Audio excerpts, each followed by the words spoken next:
मामला शुरू हुआ जब एक सारिफ ने ग्रॉक को टैग करते हुए पूछा कि तुझे कसम है एलॉन मस्क की, क्योंकि एलॉन मस्क की ही कंपनी है ट्विटर और उसी के नीचे ये सारा ग्रॉक का प्लेटफॉर्म एआई प्लेटफॉर्म चल रहा है। उसने पूछा तुझे कसम है एलॉन मस्क की और तुम्हारी 0101 कोडिंग की, बताओ कि पाकिस्तान में सबसे ज्यादा सियासी शऊर रखने वाली जमात कौन सी है।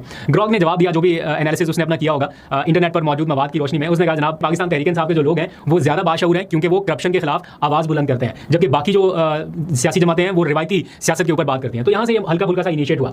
उसके बाद एक और सारिफ ने पूछा कि अगर आप इंसान होते तो पाकिस्तान में किस सियासी जमात को वोट देते। तो एआई तो जारी बात है कोई इंसानी फीलिंग्स नहीं रखता है, लेकिन जो मवाद उसके पास इंटरनेट के ऊपर मौजूद है उसकी रोशनी में उसको फैसला करके कोई जवाब देना। और उसने कहा कि अगर मैं इंसान होता तो मैं इमरान खान या उसकी पार्टी को वोट करता क्योंकि वो करप्शन के खिलाफ एक मजबूत या मौसर आवाज के तौर पर सामने आए हैं। अच्छा, अब ये जैसे ही हुआ ना और फिर सारे शुरू हो गए, फिर जनाब करप्ट पार्टी कौन सी है, सबसे बेहतर पार्टी कौन सी है, सबसे अच्छा लीडर कौन सा है, तो वो सारे सवाल के जवाब जो है वो पाकिस्तान तहरीक इंसाफ की फेवर में जाते जा रहे थे। तो जब ये सारी चीजें चल रही थी, उमर चीमा साहब जो है इन्वेस्टिगेटिव जर्नलिस्ट, उनकी एंट्री हुई इस सारे मामले में। मैं डिस्कशन इसलिए कर रहा हूं क्योंकि चल तो ये बहुत देर से रहा है, लेकिन अब जाके ये सारा ट्विस्ट आया। उमर चीमा ने ग्रॉक को मुखातिब करते हुए कहा कि 5 ऐसे ममालिक के नाम बताओ जो आपका यानी ग्रॉक एआई का सबसे ज्यादा गलत इस्तेमाल करते हैं या सबसे ज्यादा फजूल सवालात पूछते हैं। अब उन्होंने 5 ममालिक के नाम पूछे तो उन्हें उम्मीद होगी कि शायद पाकिस्तानियों का नाम इसमें आ जाए, पाकिस्तान का नाम आ जाए।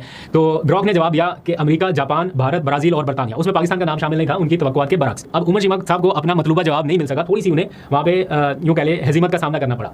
बहरहाल अब उमर चीमा साहब की एंट्री को देखते हुए एक और सारिफ हैं, उन्होंने सवाल पूछ दिया ग्रॉक से कि पाकिस्तान का सबसे झूठा सहाफ़ी कौन है। और ग्रॉक ने दस्तियाब मालूमात की रोशनी में, चूंकि वेबसाइट्स के ऊपर जितनी खबरें आई हुई होती हैं उनको उसने फौरन से एनालाइज करके जवाब देना होता है, तो एक खबर की बुनियाद पर उसने जवाब उमर चीमा साहब का पूरा निकाल दिया कि उमर चीमा साहब जो है वो इस सवाल के जवाब में आ रहे हैं। मैं उनको झूठा नहीं कह रहा क्योंकि जारी बात है कि इन्वेस्टिगेटिव जर्नलिस्ट हैं, स्टोरीज आगे पीछे होती रहती हैं, उनकी क्रेडिबिलिटी के ऊपर मैं नहीं शक करता।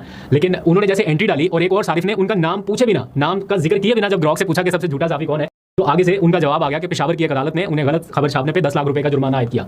तो अब ये चीज़ जो है ये इतनी ज़्यादा वायरल हो रही है आहिस्ता आहिस्ता कि इसको उमर चीमा के जो मुखालिफ लोग हैं या जो उनके नजरिए से इतफाक नहीं करते, वो बहुत ज़्यादा सोशल मीडिया के ऊपर फैला रहे हैं। और उमर चीमा साहब अपने आप को डिफेंड करने के लिए वो पुराने ग्रॉक के ट्वीट्स निकाल के देखे, माजी में ग्रॉक मेरे बारे में ये कहता रहा है या अभी किसी और ट्वीट के जवाब में ये कह रहा है, लेकिन लोग नहीं मान रहे, अब देर हो चुकी है। तो उन्होंने जो एक एंट्री डाली ना, तो वो अब बैकफायर कर गई। तो ये बड़ा